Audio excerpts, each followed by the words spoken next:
Have you ever wondered how a beauty pageant could literally save an entire nation from genocide?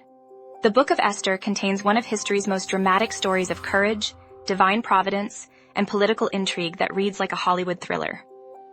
What makes this biblical account even more fascinating is that God's name is never mentioned once, yet his fingerprints are all over every twist and turn.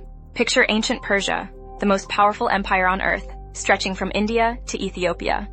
King Ahasuerus, known historically as Xerxes, rules over 127 provinces from his magnificent palace in Susa. This isn't just any king. He's the same ruler who would later launch the massive invasion of Greece that you might remember from the movie 300.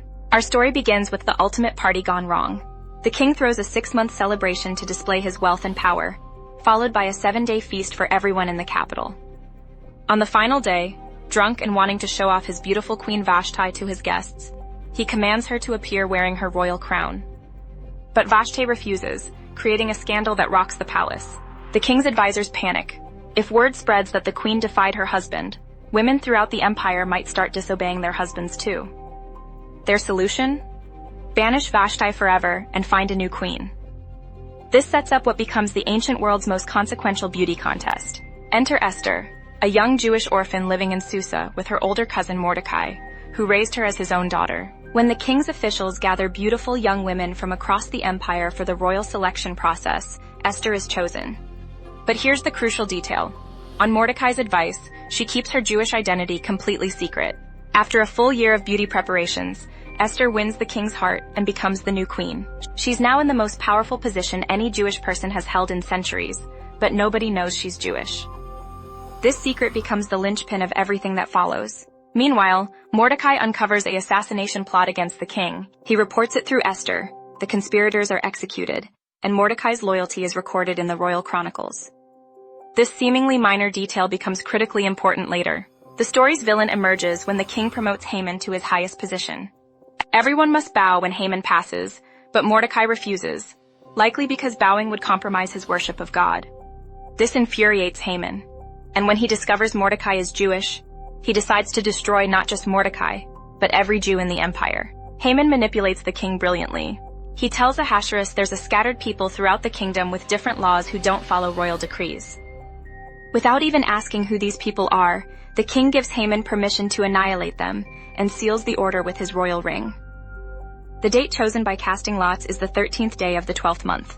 When Mordecai learns about the decree, he tears his clothes and mourns publicly. Esther sends servants to find out what's wrong, and Mordecai reveals the entire plot, urging her to approach the king and plead for her people. But there's a problem. Anyone who approaches the king uninvited faces death unless he extends his golden scepter. Even the queen follows this rule. Esther hasn't been summoned for 30 days, making an approach extremely dangerous. Mordecai delivers one of Scripture's most powerful speeches. He tells Esther that if she remains silent, deliverance will come from somewhere else, but she and her family will perish. Then comes the famous line about whether she has come to her royal position for such a time as this.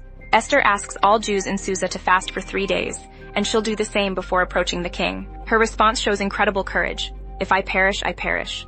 On the 3rd day, Esther approaches the throne room wearing her royal robes. The king extends his scepter and offers her anything up to half his kingdom. Instead of immediately revealing the plot, Esther wisely invites the king and Haman to a private banquet. At the banquet, when the king again asks what she wants, Esther requests they attend another banquet the next day, where she'll make her request known. This delay proves providential. That night, the king can't sleep and asks for the royal chronicles to be read. They read about Mordecai saving the king's life, and Ahasuerus realizes Mordecai was never rewarded.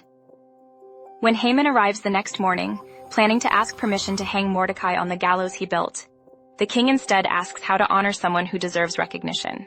Thinking the king means him, Haman suggests royal robes, a royal horse, and a public parade. The king loves the idea and commands Haman to do exactly this for Mordecai. Imagine Haman's humiliation as he leads his enemy through the streets proclaiming Mordecai's honor. At the second banquet, Esther finally reveals her request and her identity, explaining that she and her people face annihilation.